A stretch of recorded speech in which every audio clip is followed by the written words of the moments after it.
seems like every now and then we have those moments. There are weeks that I certainly have that are a little more challenging than some of the others. This week, kind of had some challenges that myself I was going through. Sometimes it seems like some of those challenges hit me in weeks that I really sense that the enemy doesn't want what I'm about to share with you to happen. And I don't know, it's just if you're a pastor, then you understand what I'm talking about. But there are certainly some weeks where the pressure is on in a more intense way. And I really just believe that it's often because what we're about to talk about today, the enemy does not want you to hear.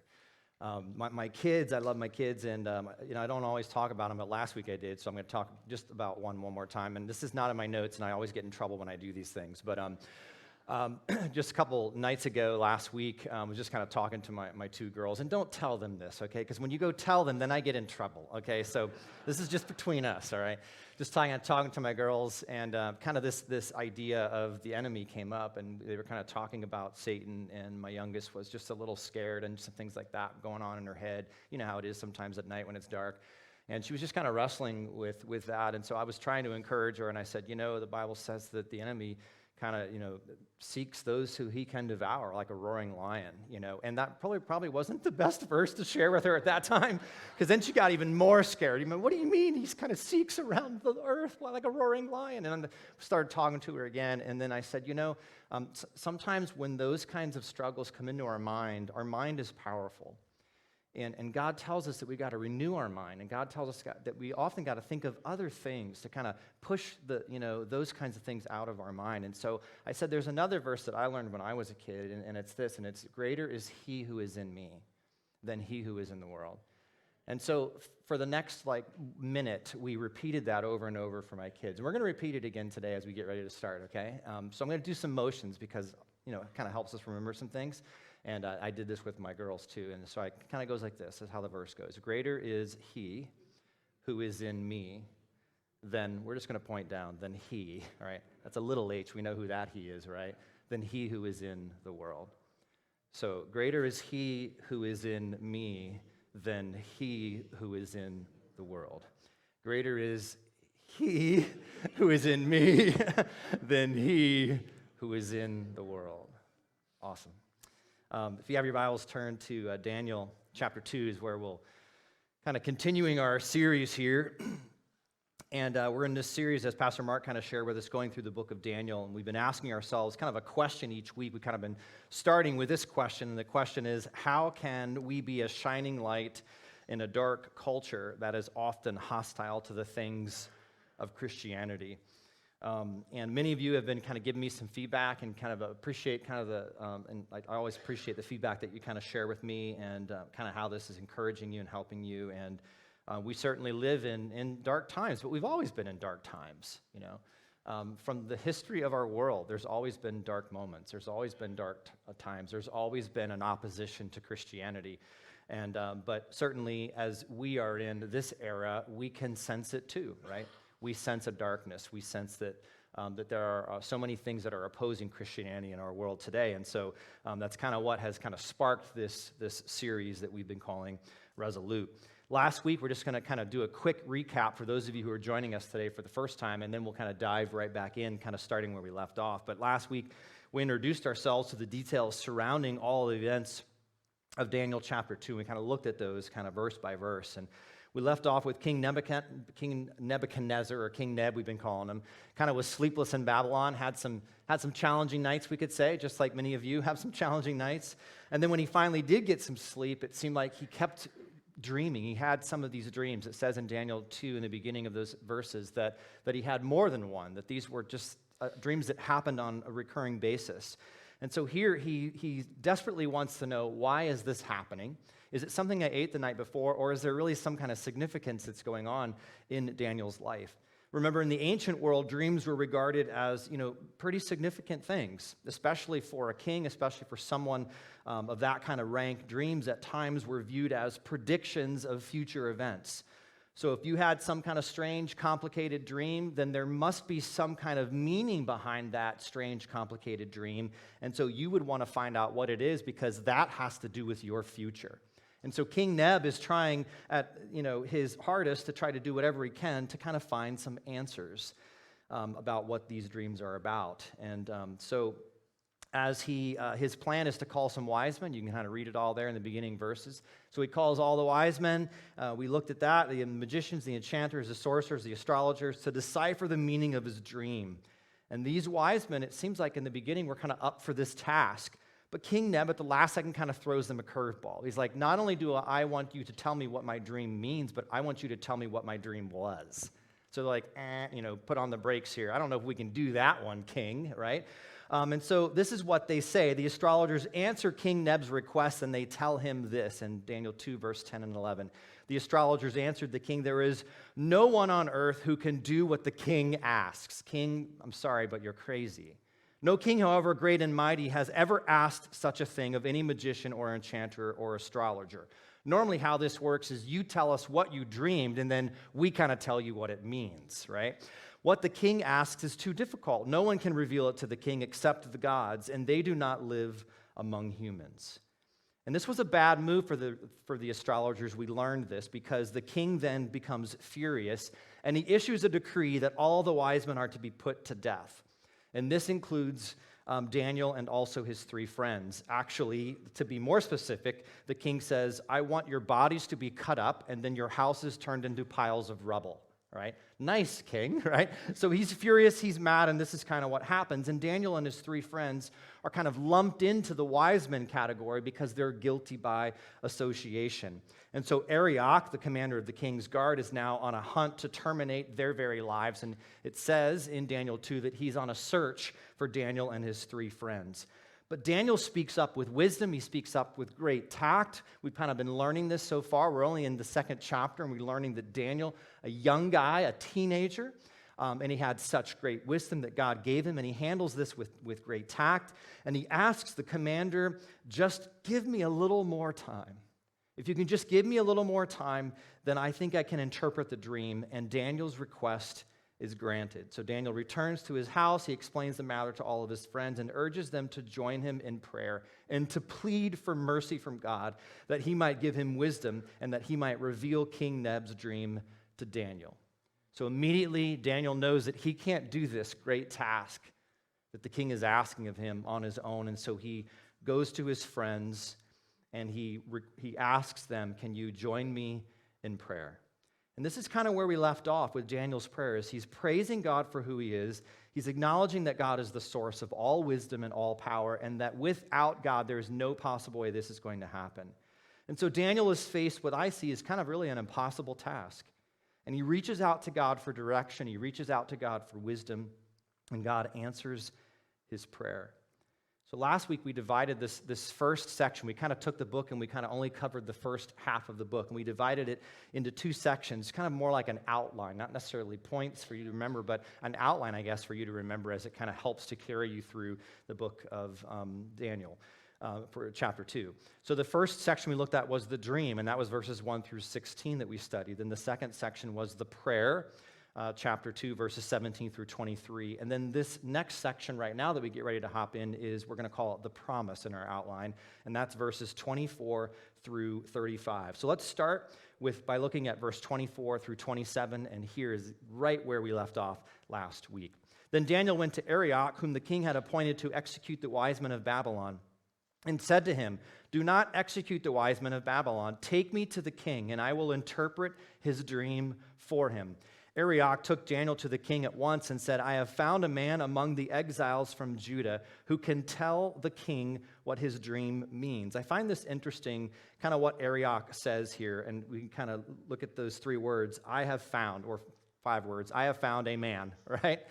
I have found a man among the exiles from Judah. He's saying, I have found a man. Taking a little bit of credit here, Arioch is doing kind of on his own. And anyways, we go on. The king asked Daniel, also called Belteshazzar, are you able to tell me what I saw in my dream and interpret it? Daniel replied, no wise man, enchanter, magician, or diviner can explain to the king the mystery he has asked about. And we could do a record scratch. What? It seems like Daniel is now agreeing, at least this part where we stopped, with what the astrologers were saying, that there is no possible way that what the king asks is going to happen. So this is the same Daniel who, when he was helpless, he prays. When things seem hopeless, he prays. And when he doesn't know what to do in Babylon, he prays. And now it appears that he's somehow siding with the other wise men. Now what? Well, I love what Daniel is doing here, because first he is acknowledging that on his own, by using his own human wisdom and his own human strength, that the king's request, honestly, is an impossible ask. It's an impossible ask. And that there is no wise man, no enchanter, no magician, and no diviner who can explain this mystery to the king. And it appears that Daniel is now admitting defeat. But wait, those of you who are about ready to yell at me because you're reading the rest of the verse, then you know I stopped a bit prematurely. But Daniel then shares what I see as a promise, and that's kind of why I kind of titled this one in our outline, The Promise. He shares what looks like a promise that consists of 7 words that changed everything for Daniel, and 7 words that I think can change everything for you. But there is a God in heaven. But there is a God in heaven. Out of this entire passage this week, it was those words that I spent more time just staring at on my computer monitor than any of the other words in Daniel chapter 2. I don't know what it was about those 7 words that just kind of stopped me in my tracks, and I just continued to repeat them, read it, study it, read commentaries. I wanted to know more and more about those 7 words and how they could be significant and how I believe they are significant in our life. That's really the question behind really the entire narrative of Daniel and the entire narrative of your life. Do you believe that there is a God in heaven? Do you believe that there is a God in heaven? And do you live your life out of that truth? Do you believe that there is a God in heaven, and do you live your life out of that truth? If there is a God in heaven, is he sovereign? Can he be trusted? Is he worthy of our praise and of our worship? Is he all-powerful? Is he all-knowing? And is his power available to you and I? You see, sometimes, like King Nebuchadnezzar, you get to a point in your life where all human strategies fail you. Exactly what was happening to King Neb. All of his human strategies that were within reach were failing him. He had tried the human route of astrologers and the sorcerers and the diviners and everybody he could get his hands on to try to help him, but all of those human strategies were failing. As I thought through and studied these 7 words this week, and really their implications for my life and for your life, I believe that my first responsibility in sharing this verse is just to declare that. I don't know why, but it's just to declare that over you this morning. That's what I felt led to do. And I just want to tell you that there is a God in heaven. That there is a God in heaven. Now think about how these words would change how you viewed and how you handled your problems. Imagine if every problem, instead of looking at it as this impossible thing that we've somehow been handed, that we would instead say, but there is a God in heaven. How many of you are dealing with problems today that are so great that you seriously think that it's an impossible task? You don't need to really answer that question, but at least out loud, but just think about that for a second. How many of you are dealing with some problem today that is so great, that is so outside of your normal realm of handling issues that you seriously think it's just this impossible task? My guess as human beings that there's not a person in this room who wouldn't say, I got something I'm dealing with, or something I just got over, or something this week, or something coming up.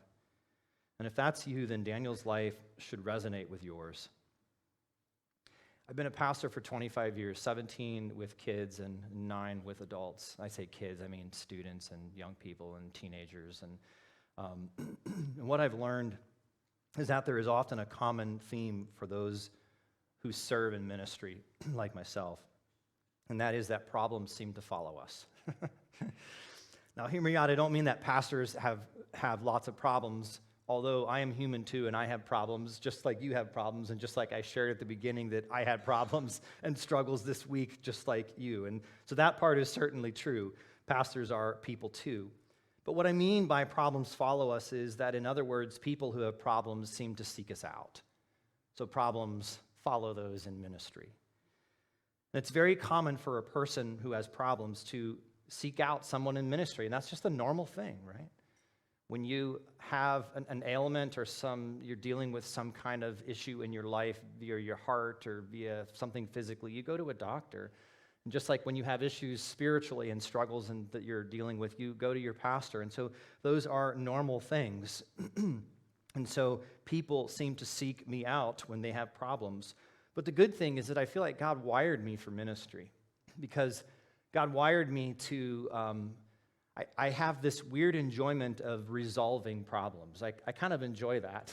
And so I think God's given me a little bit of that counselor side where I can just kind of sit with somebody and listen and help kind of them wrestle through that problem or through that relational issue or whatever it is when they need help. And so I feel like that's just a little bit about my character and how I'm wired to be a problem solver or a counselor. And so naturally, I think people are drawn to me. You too, if you enjoy the counseling side and you are a very good listener, then probably, most likely, people are drawn to you. And you know who you are. People seek you out, and then one day you're just sitting there sipping coffee, and you're like, why does everybody come to me with their problems? Probably because you're good at solving problems, and that God gave you that ability. And so it's normal that people seek people out who are good problem solvers, or people seek out pastors for help, and we understand that. In fact, I welcome it because that's a responsibility that, as a pastor, that I take very seriously, to shepherd God's flock, to the sheep that God have given me in my care. I want to shepherd them and counsel them and to encourage them. And so this a lot is just how it works. And so I like to resolve problems. But at the same time, I get tired. Sometimes I don't want you to come with me with your problems, because I've had enough problems of my own, right? And my problem capacity is up here, and I'm kind of done. And so I know that if you did come to me with your problems, I might not handle them very well with grace. So sometimes I feel like I'm at my breaking point when it comes to problems. And I know that's just a glimpse into my messy mind, so don't stay there too long because it will confuse you. And that's just kind of how I am on my brain. I don't even understand it. But interestingly enough, this week, like most weeks, I was approached by multiple people who shared with me their problems. And so I counted, just for kicks, and I counted over 10 people that I came in contact with this week who had some struggles, who had some problems. Health, relational, family, death, etc. And one of the things that I feel that I am tasked to do as a pastor to my people is to help my people understand these 7 words: but there is a God in heaven. So when people come to me with their problems, I feel like what I need to first of all establish is, yes, your problem seems impossible, and I understand as much as I can how you're being faced with that. You don't know what to do or who to turn to, but there is a God in heaven. And so this week I parked for quite some time staring at those words, just letting them be read and encouraged over me. And I read those over you today. Some of you this week are sick again, but there is a God in heaven. Some of you this week are still battling cancer, but there is a God in heaven. Some of you this week are dealing with relational struggles that appear to be impossible, but there is a God in heaven. Some of you this week are still trying to process the news you recently received from your doctor, but there is a God in heaven. Some of you this week are still processing the death of a loved one, and death and disease seems to be so final, but there is a God in heaven. Some of you this week are praying like mad that your adult children will start making wise decisions and turn from their own selfish ways and somehow turn to the Lord, but there is a God in heaven. Some of you this week are so disappointed in politics that you can't get it out of your mind, so you text it, tweet it, post it, share it, whatever you do with it. But there is a God in heaven. And chances are, if you were in politics, we would all be discouraged anyways, right? You would let us down too. But there is a God in heaven. Some of you this week are still trying to overcome that addiction, but there is a God in heaven, and on we go. Do you believe that these 7 words change everything? They did for Daniel, and they still can for you. But there is a God in heaven who reveals mysteries, Daniel says. He has shown King Nebuchadnezzar what will happen in days to come. Your dream and the visions that pass through your mind as you were lying in bed are these. As your majesty was lying there, your mind turned to things to come, and the revealer of mysteries showed you what is going to happen. As for me, this mystery has been revealed to me, not because I have greater wisdom than anyone else alive, says Daniel, but so that your majesty may know the interpretation and that you may understand what went through your mind. So Daniel first begins to share with the king what his dream was, which is what the king's request was. But before he even starts, he kind of clarifies right out of the gate up front that this mystery was not revealed to me because of any great wisdom that I have.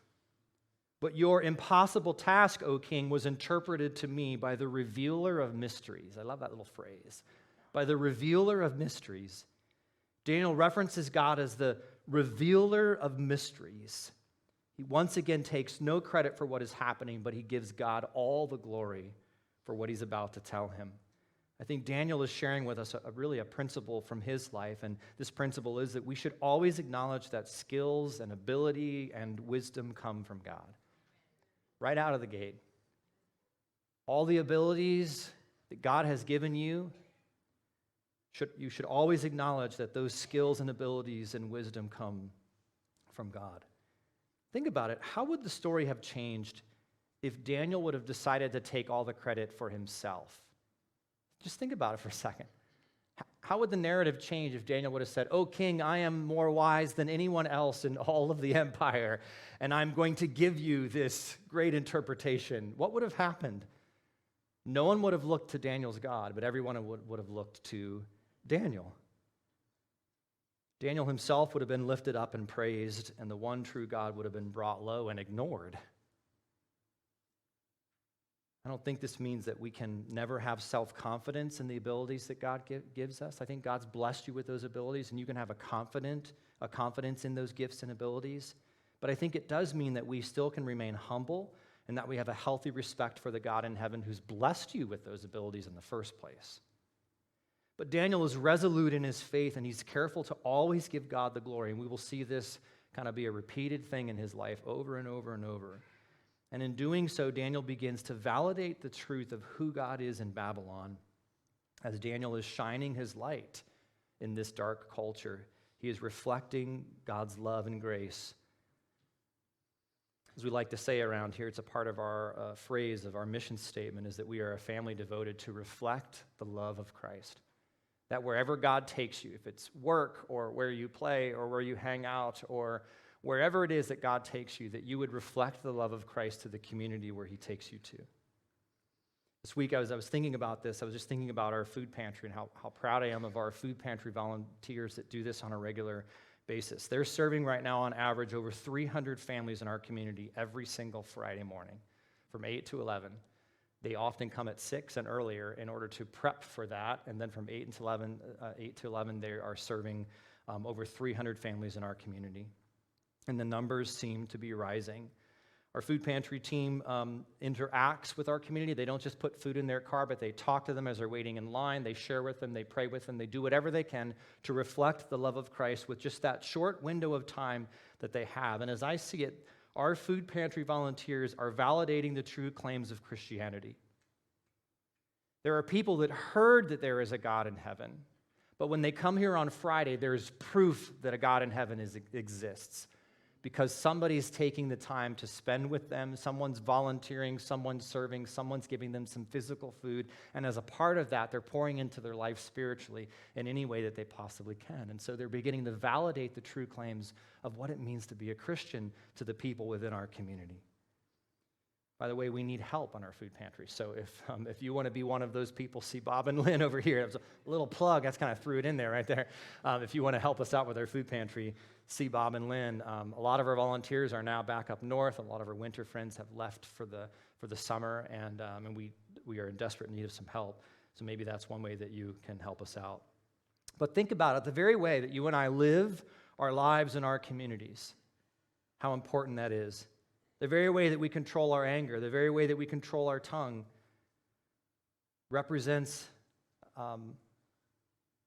or we are representing God within our communities.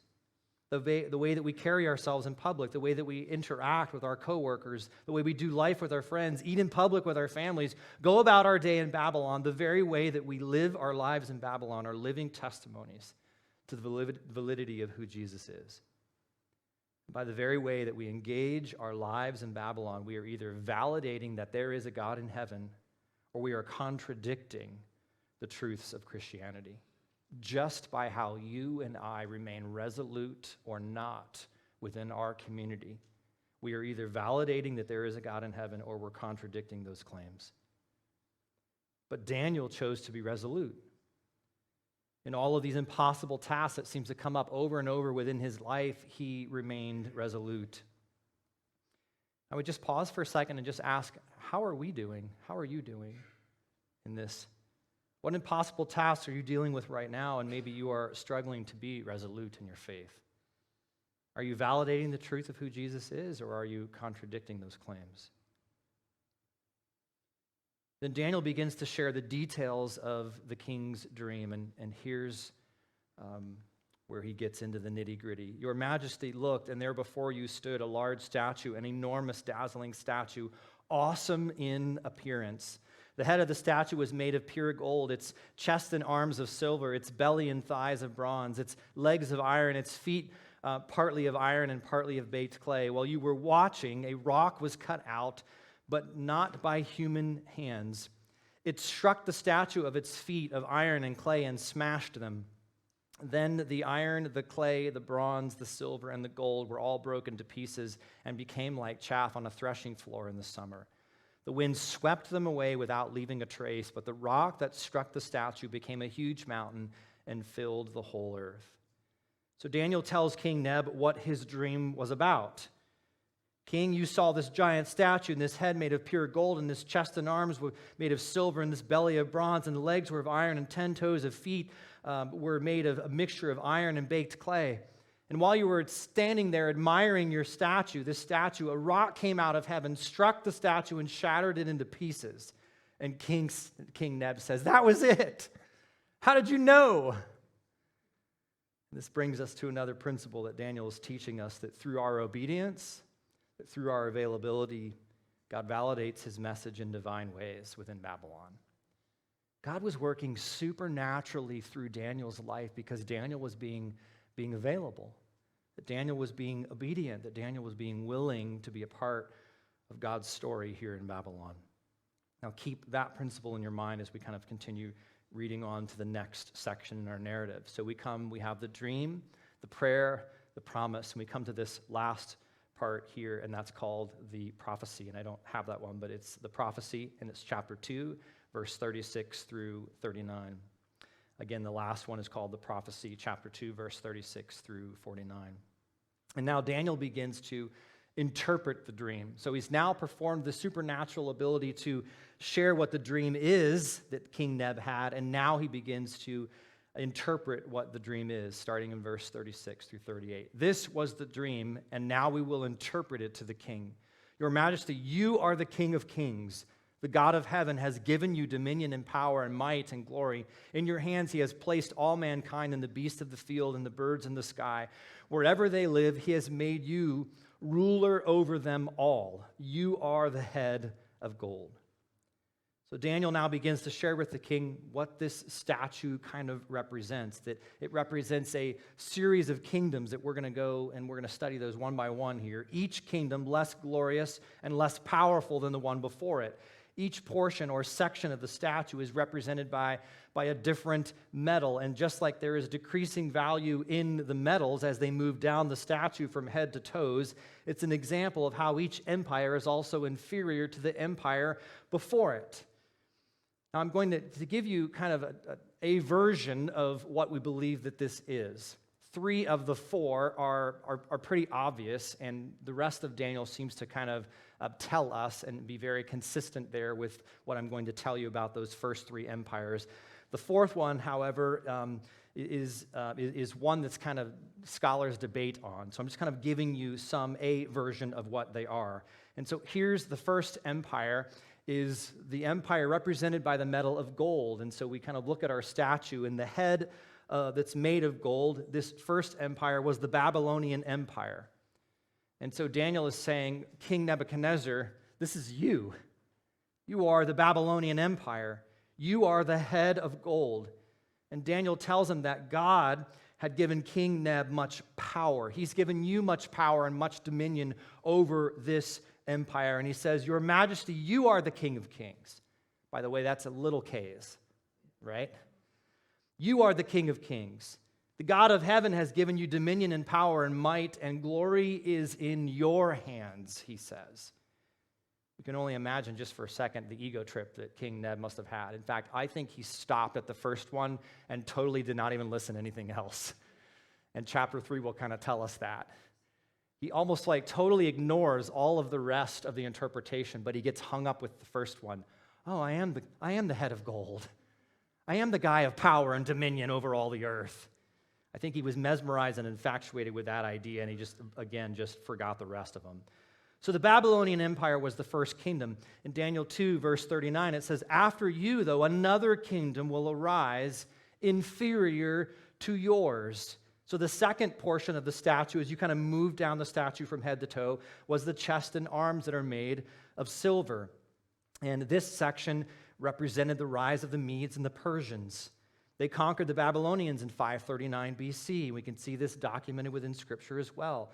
The arms of silver evidently represented the 2 nations of Media and Persia that together defeated Babylon. We actually see that this, even Daniel 5 kind of gives us some reference back to this, and eventually we'll get there. In verse 39 of chapter 2, it says, Next, a third kingdom, one of bronze, will rule over the whole earth. The third portion of the statue moving down was now the belly and the thighs that are made of bronze. This is believed by, again, most scholars, and Daniel's book is very consistent here, that this is represented by Greece or the Grecian Empire. And this was the superpower that conquered Medo-Persian by their leader Alexander the Great, going back into our history lessons. He extended the Greek Empire as far east as the northwest portion of India. On a side note, Alexander the Great, his armies pioneered bronze and weaponry. Greek soldiers would wear bronze helmets. Their chariots were made of bronze. Their shields were also made of bronze. Even their swords were made of bronze, which explains maybe here why bronze was the metal that symbolized this dynasty. We then read chapter 2, verse 40 through 43. Finally, there will be a fourth kingdom, strong as iron, for iron breaks and smashes everything. And as iron breaks things to pieces, so it will crush and break all the others. Just as you saw that the feet and toes were partly of baked clay and partly of iron, so this will be a divided kingdom. Yet it will have some of the strength of iron in it, even as you saw iron mixed with clay. As the toes were partly iron and partly clay, continuing to move down the statue here, so this kingdom will be partly strong and partly brittle. And just as you saw the iron mixed with baked clay, so the people will be a mixture and will not remain united any more than iron mixes with clay. The fourth portion of the statue represented the Roman Empire. Rome ruled the world. It was the legs made of iron, the strongest, you could say. This fourth kingdom conquered the Greek Empire, and in 63 BC is when this took place. The Roman Empire was divided into 2 legs and culminated in a mixture of iron, as Daniel's kind of helping us to understand this, mixed with iron and also with clay. It was one empire. This empire was known for its strength, iron being stronger than bronze and stronger than silver and stronger than gold, but it was considered to be the strongest of all metals at this time. I did a quick Google search, anybody know the strongest metal today? Okay. You're close, but it's tungsten today is the strongest of all metals. Titanium is not too far behind. I have titanium in my hand. Anybody who've had implants, you've had maybe a hip made of titanium, you are stronger than the Roman Empire, just so you know. Just saying that. But some are ceramic and other things like that. But those of you who are blessed to have titanium, then anyways, you're stronger than the Roman Empire. All of that to say that iron is not the strongest of metals now, but it's super strong still. But Rome was strong, very strong. And the Roman Empire was stronger than any of the previous empires. It crushed all the empires that preceded it. Rome was cruel.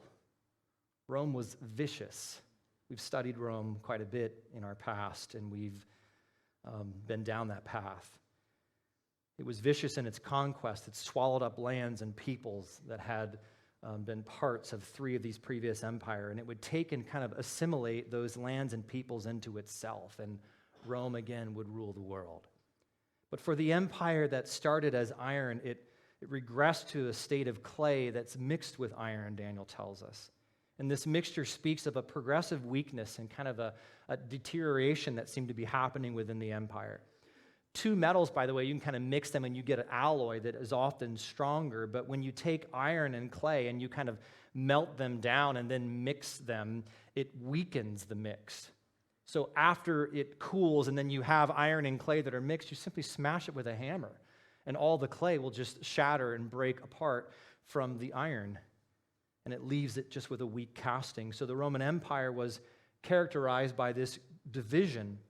It was known for its brittleness. Though Rome succeeded in conquering the territories that came under its influence, it failed to do something very important, and that was unite its people.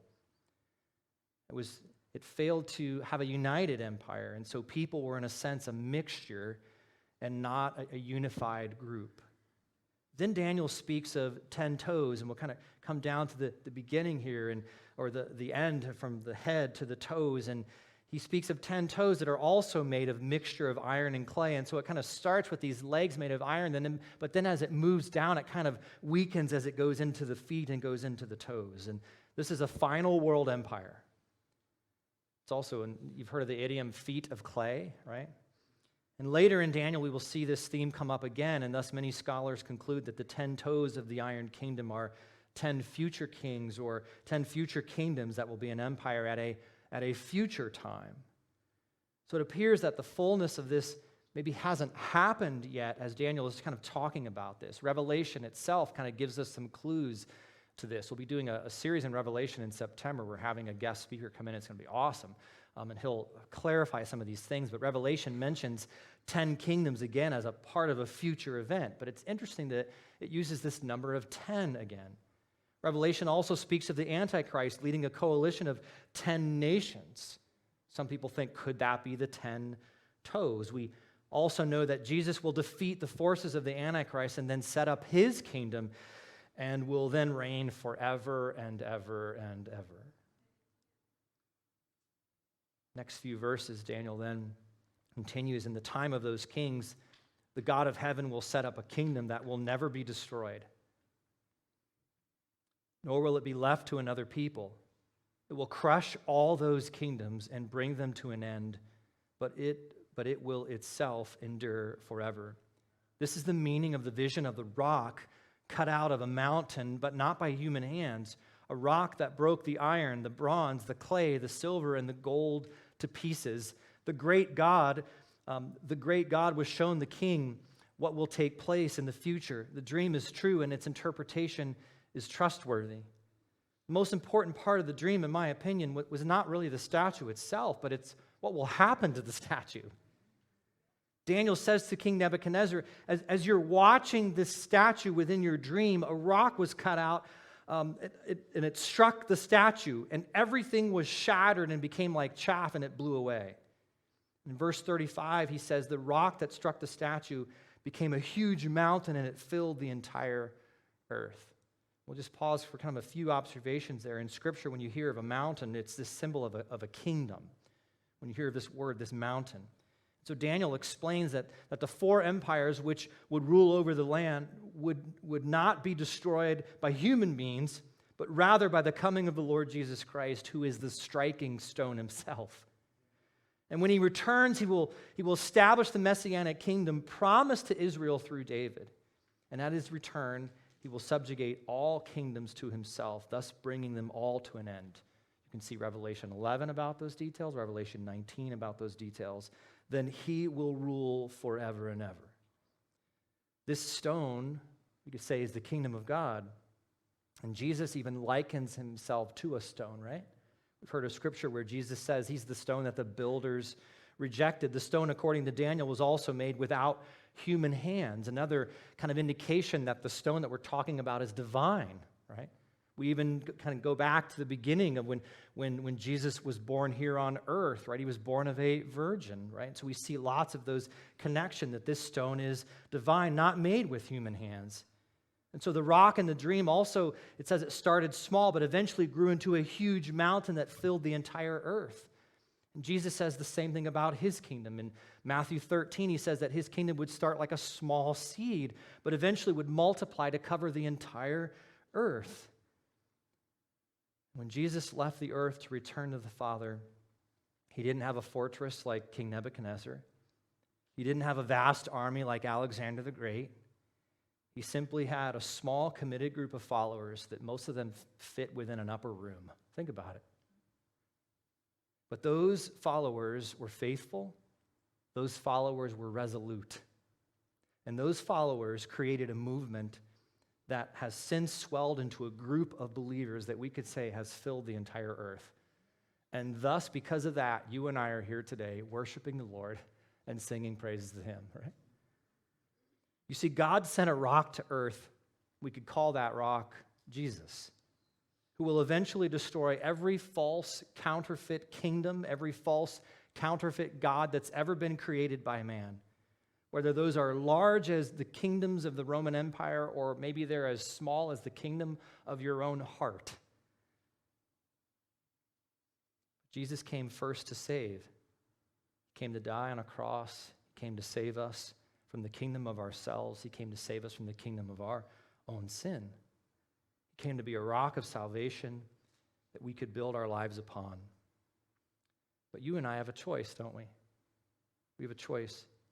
We surrender to him and we surrender to his kingdom, or we surrender to all the other kingdoms of the world, or we surrender to Babylon.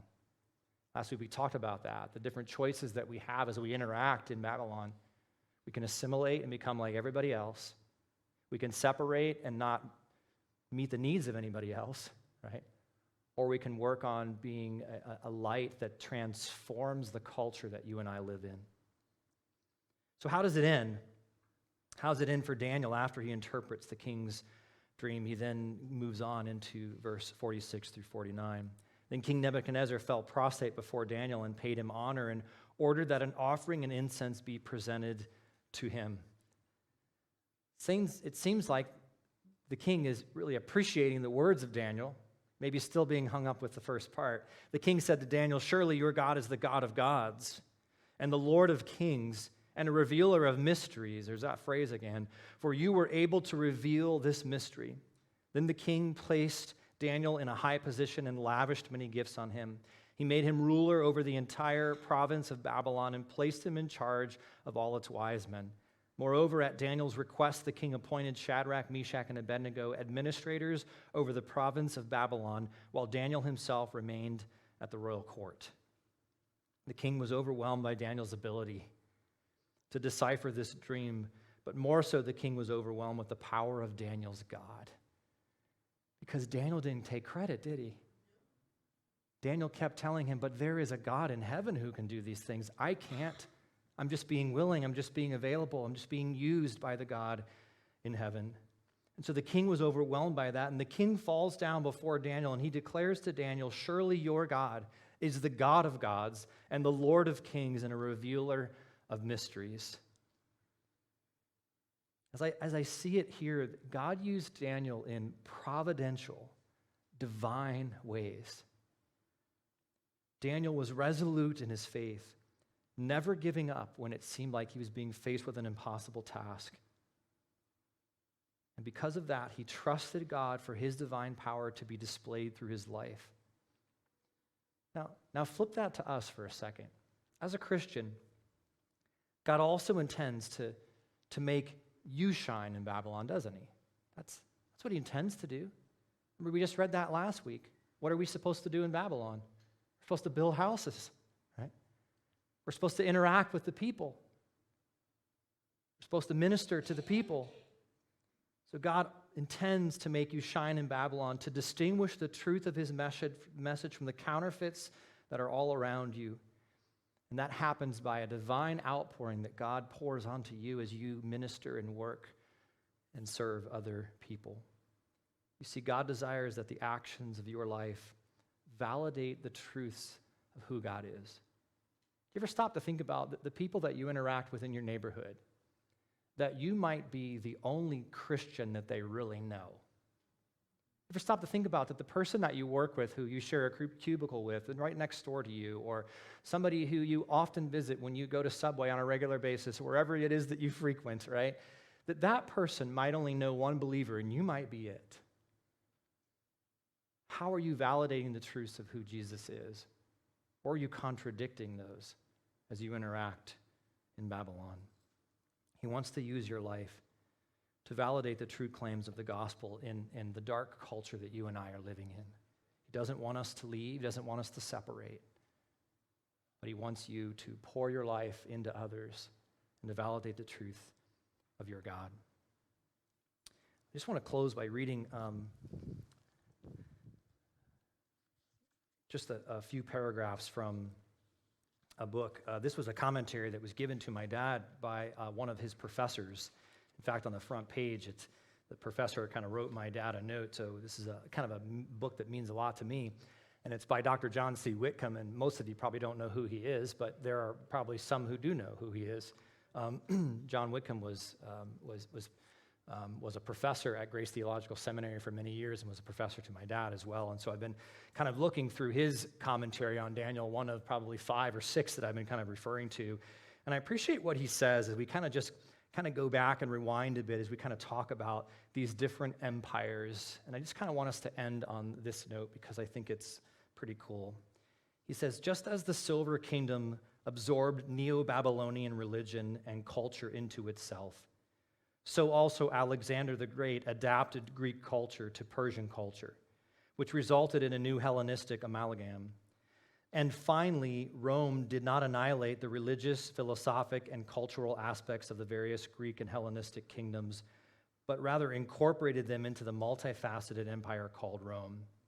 At the second coming of Christ, however, when Jesus returns, there will be no absorbing, adapting, modifying, merging, or restructuring of previous kingdoms. There will be total destruction. Thus, every trace of gold, Babylonian, silver, Medo-Persian, and bronze Hellenistic, as well as iron and clay, Roman influence will be removed from the earth by the Lord Jesus Christ. In that great day, all idolatry will be smashed. Isaiah 2, verse 5 through 22. For the kingdom of the world will become the kingdom of our Lord and of his Christ, and he will reign forever and ever. Appreciate how Dr. Whitcomb talks about those different empires. They kind of absorbed some of the previous empire into their empire. Kind of reminds me a little bit about this assimilation idea that we talked about last week. That we can just kind of say that, you know what, it's a little bit of Jesus and a little bit of this, and we can kind of mix those things together, or we can believe in our heart that there is a God in heaven, right? And we believe that he is the only true God, and that he is worthy of our worship. Let's pray.